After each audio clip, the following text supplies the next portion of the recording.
Following the visit to the service user, Sandra, the group has an opportunity to meet with one of the multidisciplinary team involved in her care, in this case, her consultant psychiatrist.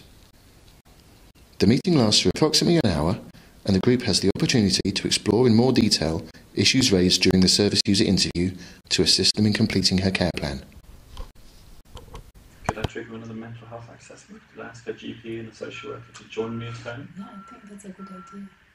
Because the worry is, can I detain someone just for drinking? That's the question. Because I'm saying she's not psychotic at the moment. This is all hypothetical, isn't it?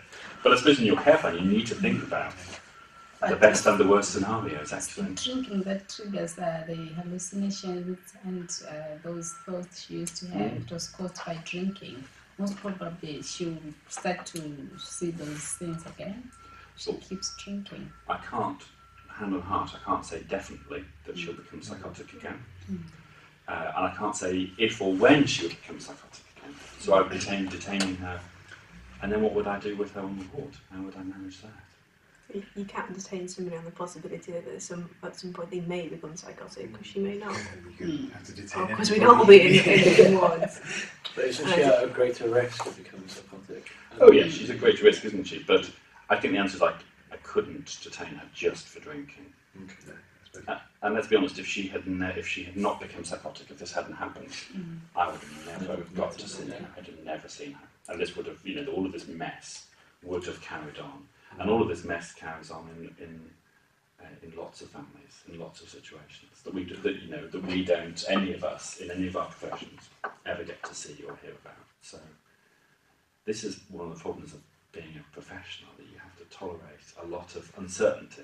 And tolerate a lot of risk as well. There's all sorts of risks with this, with this family, and this is one family, in my whole catchment area.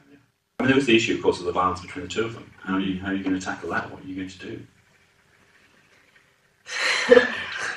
I was surprised that she's never been recommended anything about the violence before, because she experienced it with Mark. She doesn't seem to have.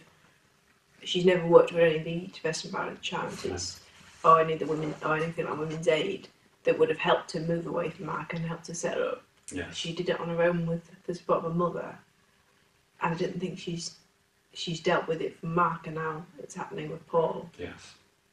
Perhaps if she'd have dealt with it the first time, she might have seen the warning signs and she might not have sat through it again.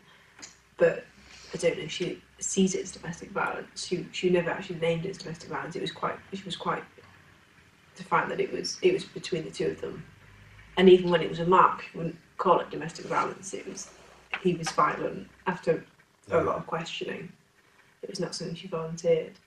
I got the sense that with Mark, with her first husband, it felt that she felt it was wrong because it was him being violent towards her, and that yes, it's wrong between what's going on with her and Paul, but it's less wrong because they've been violent to one another.